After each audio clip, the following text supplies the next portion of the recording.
This episode is proudly supported by Pepe Sayer Australian Cultured Butter. At Pepe Sayer, we focus on quality. So if someone comes into your restaurant and they see you're using Pepe Sayer, they know immediately that that is a quality product you've got in front of you on the table. And that comes from a decade of just doing quality butter day after day. For more information, go to pepesayer.com.au. I'd like to acknowledge Australia's First Nation people as the traditional custodians of the land, and for this episode in particular, the Wiradjuri Nation. I pay my respects to their elders past, present and emerging. You know, I don't have a goal of having to be, rock star winemaker title or accolade, mainly because I just see it as part of a team. So like if everyone in the team's doing their job properly, we will make great wines. This is Over a Glass. I'm Shanteh Wale. Emma Norbiato is Chief Winemaker of Calabria Family Wines, working with family-owned vineyards and a large collection of growers throughout New South Wales and South Australia. It's an impressive operation, with labels such as Saint Petrie, Bridges and Pierre D'Amour, to name a few. And Emma is one of the powerhouses of knowledge and talent behind it. Hi Em, thanks for joining me. Hi Shanteh, how are you? I'm so well. It looks like we've got you in the middle of doing lots of different jobs today. How is your day tracking? Yeah, every day is a collection of problem solving, tasting wine, responding to emails, trying to have something to eat in the middle of all that. But it's good. It's dynamic. It's fun. It's fast. So, yeah, it's good. And creative as well. So it's a good day. I like that. I think that there's always that balance of highs and lows, isn't there? There's, like you said, there's the problem solving, but then there's like, I just tasted something super delicious. And it's all about the kind of contrast and balance of all of that.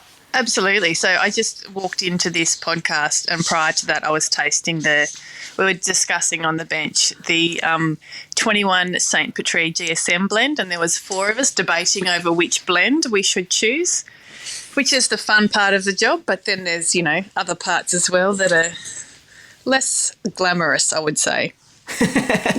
There's always the less glamorous. That's pretty exciting looking at a GSM blend. So you're kind of looking at what proportions you want to add in of Grenache, Shiraz, or whether it be Mourvèdre first. Oh, how interesting. Yeah, so that's what we're just doing then. Yeah. That's really exciting. Where did you sit in the camp of it all?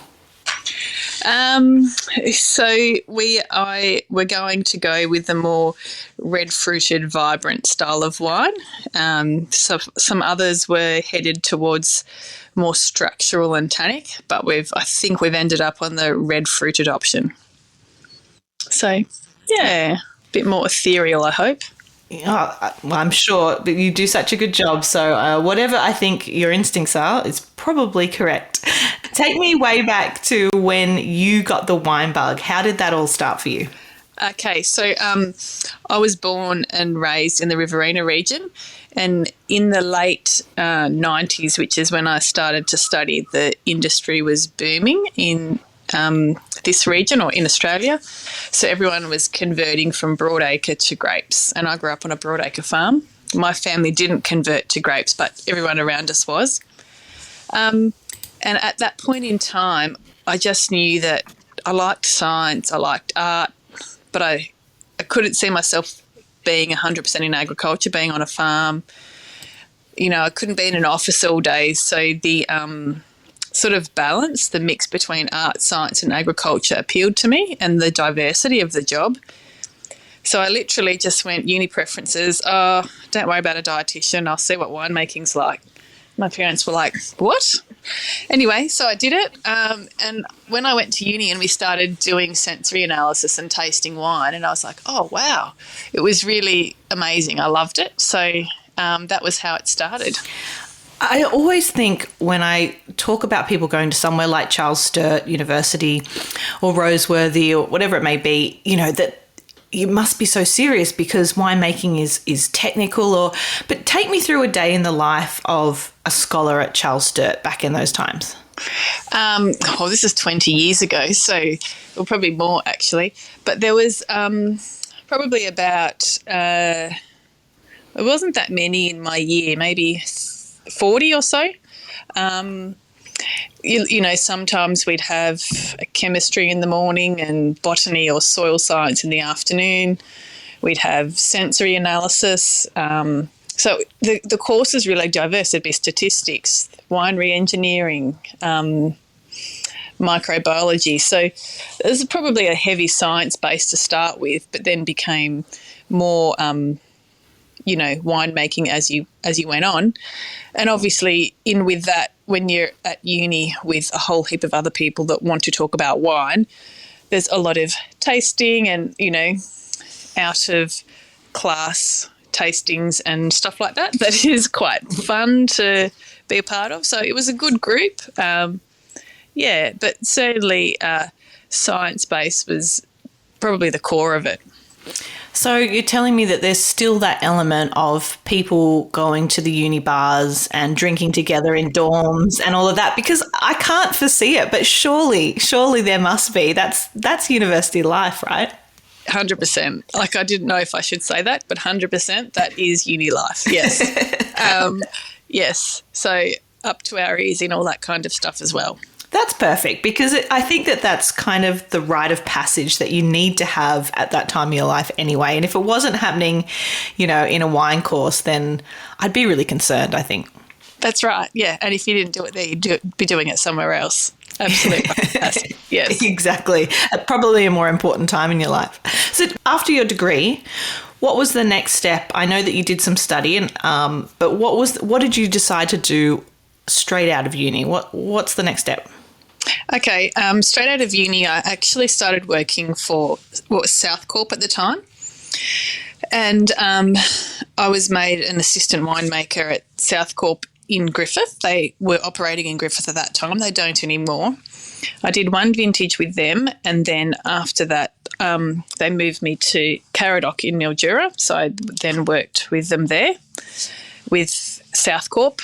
After that, I travelled overseas for a little while, and I worked in Tuscany at a place called for Frescobaldi in Montalcino.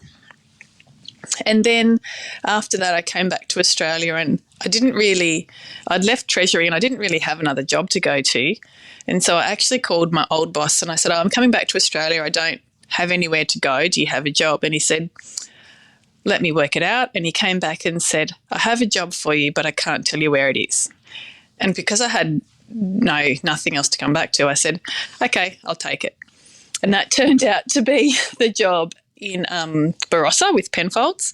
So I worked with Penfolds for 4 years in the red winemaking team. And then after that, I worked Casella in Griffith, was in part of their growth phase, and I wanted to work with them. It was a really from the outside looking, it was very dynamic, a lot of growth and just a really challenging role. So I became senior winemaker with them when I was about 27. And then after I'd worked with Casella, I had children, and then started working for Calabria. Wow. So when you got back from Tuscany and you accepted a job you didn't know where it was at and you found out it's at Penfolds, did you feel like you'd hit the jackpot, or did you think, shit, this is a big deal? It was an oh shit moment, for sure, an oh shit moment, and like brilliant. So the team there was fantastic. I loved working with them. And I remember in like my first week working there, Steve Leonard, my boss at the time, said to one of the other winemakers, we've just got the next vintage of Grange here. Do you want to come and taste it? And I was like, holy shit, yes. And the other winemaker was like, oh, no, I got a bit on this afternoon. And I'm like, oh, my God. Like that was whoever says no to this kind of stuff. But it was brilliant, and I was really very lucky to get the job and to work with the people that I worked with when I was there. Yeah, it was a brilliant position. Sounds so exciting. And then to work in Griffith, which is where you're born, isn't that? I'm from? Yes. Yeah. That's pretty amazing too, to go kind of back home and look at it in a completely different light. Did you have that moment of, when you move away from home and then you come back and you're like, it's slightly smaller? Or what did you think when you moved back to make wine there? Yeah. So it was going from two extremes. So Penfolds was like kind of business where there was no expense spared, and it was the best fruit and the best barrels and everything. It was a luxury winemaking position. And because not many people move out of a job like that and go to a commercial winery. But, my husband and I wanted to be in Griffith again. So when you go from a role like that to a role like Casella, which is a completely different scale, it was really eye-opening and challenging. And I think the skill set that you gain from working at a place like Casella where, you crush 180,000 tonne, the bottling line's running 24 hours a day, you're making 30 million litre blends. Those skills can't be taught at too many places in Australia. Likewise, what you learn at Penfolds is quite a unique skill set as well. So I feel very fortunate that I just sort of, stumbled across those two jobs sequentially that are so contrasting, but both have a very important place in the industry. Yes, so much so, because, it's the bread and butter, and then it's the cream of the crop. It's a bit of everything in between. And we, like you said, we need it all. That's the whole industry. So amazing that like you said, 3 different winemaking roles. You've kind of touched on all of them. Tell me a little bit about Calabria Family Wines and your current role there now. Yeah, so I'm currently chief winemaker for Calabria. So we are based in Griffith. In May 2021, Calabria purchased the McWilliams winery in Griffith and the brands and the IP that go with it. So we now have the McWilliams Handwood Fortifieds and plus the table wines that go with it. So when I started with Calabria, we were, table wines, focusing on Barossa and Riverina. And with McWilliams, it's become a really diverse portfolio. So it's become a business in the last 12 months that's just had some massive growth, but also brilliant opportunities. So right now I'm working with a team where we look after fortifieds, and we've got fortifieds that are 30 years old in barrel that are amazing to see. And we've got some, it's really an exciting time for the business with all the new products and the facilities that we have to make wine are amazing. So it's a really dynamic growth period where I think hopefully you see a lot of good things come out of it. Well, there's certainly a lot happening. I remember when I first met you, and I had a couple of people say to me that Emma, she works for Calabria, like she's a big deal. Hey, she makes a lot of wine. You wouldn't believe what she does. And then if someone else told her, I was like, okay, I get it. She makes a lot of wine. She's got a lot going on. She sounds like a weapon. Like, I'm so excited to meet her.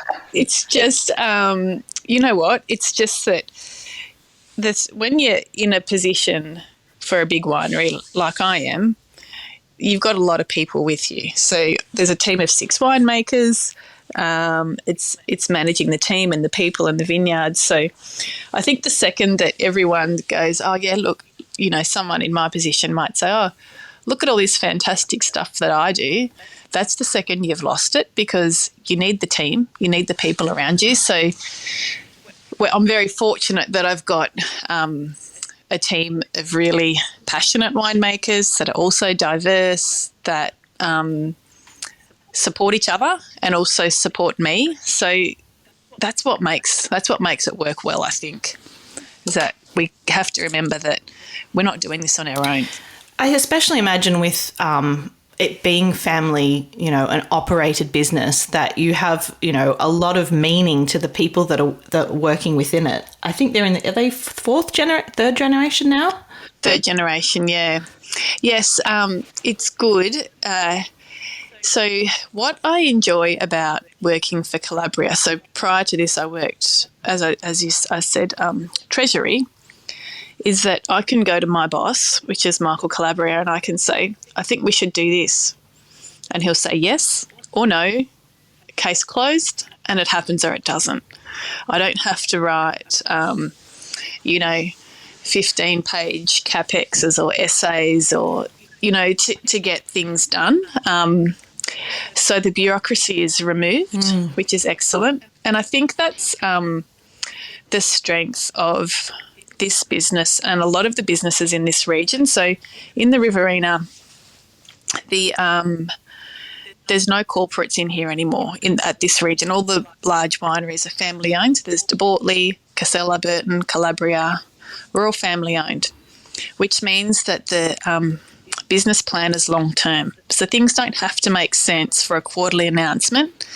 They have to make sense for 10 or 5 or 15 years' time. So I like that we're here for the long term. I like that thought that, righto, this might not make sense right now, but we know that we're planting seeds for the long term. Whereas in a corporate, I felt very different about that. It was always like, oh, this announcement's coming out. The business dynamics were different. Yeah. I think that balance of the two is something that must be pretty hard to achieve, but pretty amazing to be part of and to see it working. And it is nice to know that there are so many wines in Riverina, so many brands in Riverina that are family owned, that have that legacy behind them. Did you find that your time in Tuscany and kind of working with operations that were often multi-generational, has that impacted or had any effect on how you feel about working for Calabria now? Working in Tuscany was really different. I was in the cellar, and I worked for a family winery, but I didn't have a lot to do with the family, with the Frescobaldis. So I worked for a female winemaker there. Well, I think it didn't probably impact the way I feel about Calabria, but working overseas teaches you not the specifics of winemaking, but about the country, about the you understand DOC and DOCG, and you remember what the Sangiovese looks like, and so there's all those kind of little nuances that you remember from working overseas. Yeah, it was a brilliant time, beautiful place of the world to be and work. It was very lucky. Yeah, very idyllic, that's for sure. Is there a wine that you fell in love with, or a grape that you fell in love with, that you're able to now make for yourself here? Yeah, so Chardonnay, which is so cliche. Everyone loves Chardonnay, so I feel very boring saying that. But Chardonnay responds really well to winemaking artifacts, so you can just play so much with it. And I think there's many faces and styles of Chardonnay. And I remember when I was when I worked for Treasury, we had a Chassagne Montrachet at one of the dinners. I don't remember what vintage it was, but I was it was the first time I'd tasted a Chardonnay that was really wrapped with artifact. And I was like, that's amazing. So now with McWilliams and Calabria, we have some beautiful fruit from Tumbarumba. We're working with a grower there. McWilliams have made, I think McWilliams previously have made some beautiful Chardonnays. And so now working at the McWilliams site and looking at the choice of oaks and the methods that they were using here, I'm finding that really exciting to see these Chardonnays evolve. So in 2022, I think we've got some really good Chardonnays coming out. I'm really happy with the vintage and the way it's gone. And what it does for you as a winemaker is it makes you think about how to achieve different things through winemaking artifact. So I enjoy that part of it. Yeah, I think that's sometimes we talk about site a lot and we talk about all the natural aspects, but we don't often talk about the craftsmanship and the artisanship of what goes into actually making wine and what's exciting to, produce these different outcomes. And that's why people say Chardonnay so often, like you said, because there's so many realms and styles and ways of drinking it. It's one variety that you could kind of just drink for the rest of your life and always be satisfied. So I think that makes a lot of sense. Oh, it's such a fun variety to make. tell me about the Riverina wine region. What would you like people to know a little bit more about that region? Because, you know, we talk about quite smaller regions, and Riverina is a huge part of the landscape, and it's really, really important in terms of production. So tell me a little bit about Riverina. Yeah, sure. So we are the Riverina is important for production because of our volume, and in many ways, you could argue that to convert someone from a different alcoholic beverage over to wine, they would at first be drinking a wine from the Riverina region. So I think if we get that wrong, then we lose that customer, because they would decide, oh, we don't like wine. So if we get that right, we keep the customer in this segment. And so it's no secret that Riverina has, it's the least romantic spectrum of the industry. I've used that word again, least romantic. But what we do is really important, because our region producing wines well, I believe, helps other regions lift their game as well. And the other thing is, what Calabria tries hard to do is to challenge the status quo. So when vines are manipulated properly in this region, we can make some great wines. So we've got our Calabria Montepulciano, which comes from company fruit, and we manipulate that. We bunch thin, we shoot thin, we do everything we need to do to get it to the quality it needs to be. We do that with our Narrow D'Avola, and McWilliams have a Touriga in their range that we treat the same. So there's certainly a lot of scope to challenge a status quo with this region. But what we're doing currently is also, I think, important to keep people in the segment, or to keep new drinkers in the segment more so. Yeah. I love what you said about the fact that you are, you're probably targeting somebody that's starting out in wine, not only because of the largest wine producing region in all of, New South Wales, but more so as well because of what you're able to do at different price points as well. So, I almost opened this podcast saying, you've probably drunk, most of you listeners out there have probably drunk a wine made by Emma, or if not, you've drunk a wine made in Riverina. And it's also the fact that, if we look at the climate of Australia, you've got a climate that is very distinctive of a large portion of Australia, whereas we often talk about the smaller percentages, or the kind of the minorities of where there's, perhaps higher altitude. So I think it's so important, because what you're doing out there is what we will be doing in the future for lots of other regions as we, get warmer over time. I think you're right. And like the way what we have to do to grow grapes here, be it commercial or premium, is different to a cooler climate. We are starting to choose varieties that are later ripening and hold their acid better. We're managing canopies so that they're protecting the fruit from extreme heat. All irrigation is drip so that it can be managed accurately with minimal water. So there's lots of people are now talking about mid-row cover crops, which other regions do, but, it'll keep the temperature of the soil down and keep the reflection of the heat off the grapes. So there's a lot of discussion about growing grapes here for the future. Yes. I love that. Now, you've won some amazing awards. In 2016, you won the Australian Women in Wine Awards Winemaker of the Year, and recently you were nominated for finalist of Gourmet Traveller Winemaker of the Year in 2019. As a winemaker, what is your highest achievement? Like, what is the cherry on the cake that you kind of hope for? I don't think about that too often. I just do my job. I like my job. I like doing my job. I really want to make good, consistent wines. I I want our reds I want to be recognised. I want the wines here to be recognised as great wines consistently.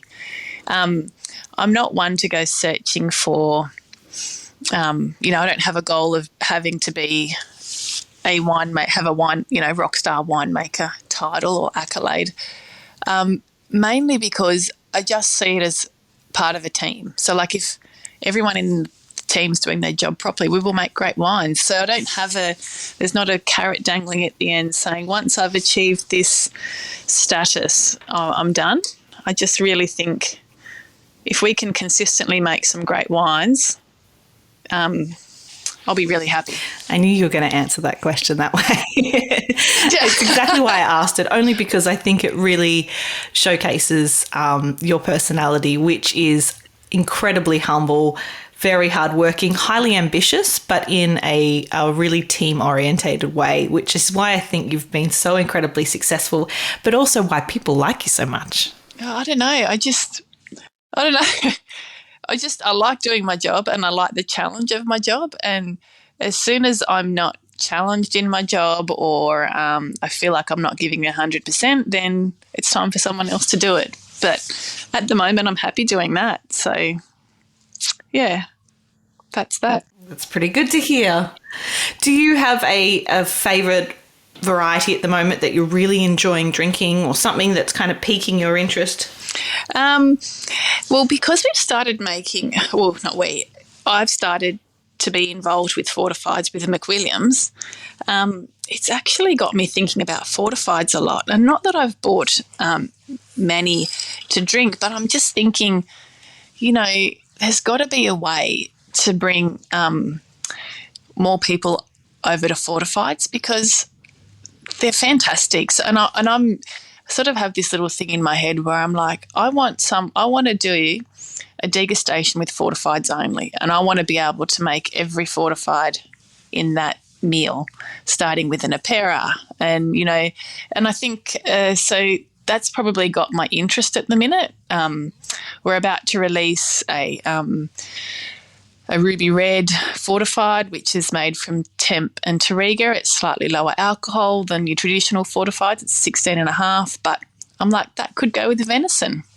I'm sort of trying to just put a bit more love and life and modernise fortifieds a little bit, I think. I think there's a lot of space for that. I completely agree with you. And I think it's funny because for when Australia changed the name of sherry into Apera after the European Union banned us from doing so, I really kind of thought that there was a little bit of attraction behind it and a bit of a push. And I thought that might be the new element because I know people get a bit scared of sugar sometimes. So I thought, the Apera is what's going to push it forward, and places like Pennyweight, and we saw a lot of Aperas come out, and I thought maybe this is it. But, in the restaurant scene, I've always had more success with fortifieds when I gave it as a little additional pairing with a dish, but people still had the comfort of something like their Chardonnay or their Riesling that they were drinking as well. So it wasn't that they had to make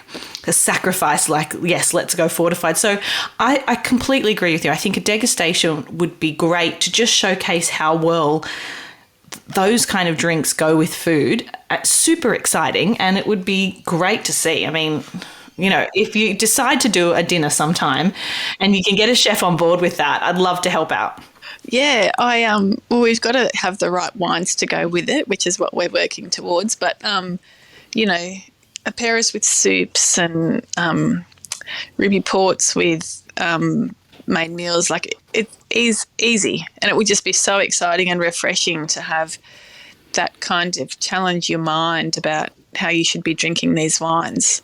So I'm really enjoying learning about fortifieds, and I work with Russell Cody, who's made fortifieds for a long time, and his brilliant knowledge, amazing person. So it's really been great working with him as well. Well, I think that sounds so exciting, and sounds like you've got a job to do now with fortifieds, and I've got plenty of time to think about how we'd pair the menu together. So I'll try and hold up my end of the bargain.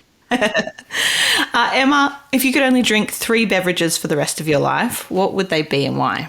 Okay, because like I cannot start a day without coffee, and if I haven't had two by the end of the day, I've got a headache. So that's got to be number one, because no wine is made in there is no wine making without coffee first. 3 beverages. I would probably have to be boring and say Chardonnay, well-made Aussie Chardonnay. And then I'm going to say probably like a Chianti or a Tuscan Red, just because it feels like I'm on holidays when I drink those wines. So textural, nice tannins, a little bit savoury. Yeah, so any Tuscan Red, and if it's in a carafe, that's okay too, because I feel like I'm on holidays. Perfect. That sense of being able to transport you to somewhere else where life's a bit easier and you're enjoying yourself is truly one of the best parts of wine. And you're right, having a carafe or, a fiasco of wine or something like that, you're only in one place and, you've not got a lot on your mind except for what you're eating and the company. Well, people often say to me, and I used to do the recorking clinics with Penfolds, or even now with my current role, when should I drink this and how long should I cellar it for and should I hold on to it? And I always say we make it to drink. Next time you have an occasion, drink it, because the best wines that I've drunk are with great people at a great occasion. Wine. We make wine to drink. It's for an occasion, and I think sometimes we forget that and we get a bit too precious with the rules around, when and how, and I'm like, the occasion is what we do it for. Yeah. Yeah, it is true. And sometimes you think, oh, I won't open that. That's really special. But like you said, there's that ad on TV that's driving me insane, but that talks about like, we're not doing anything special, but you're often with the most important people and you're thinking, well, this is my husband and he's the love of my life. Maybe we should just drink it on our Wednesday night together. Absolutely. Like, I fully support that, because that's the occasion. You'll make the occasion. So yes, that's when the best wines are. Perfect. So stop waiting for the ideal moment and open something delicious. That is the lesson we've learnt today. Yes, 100%. That's my motto. I love it. Emma, it's always such a delight to be in your company. I really look forward to the next time we chat, and thank you so much for making some time. I know how busy you are, but how much you thoroughly enjoy it. So thank you so much for being on the podcast. You're welcome. Thanks for having me, Shanteh. Anytime. Cheers to you. Great. Thanks. This is Over a Glass. I'm Shanteh Wale. Stay tuned for more stories from the world of wine and drinks. Listen in every Thursday on your podcast app. Follow us on Instagram at overaglasspod and contact us at overaglass@deepintheweeds.com.au.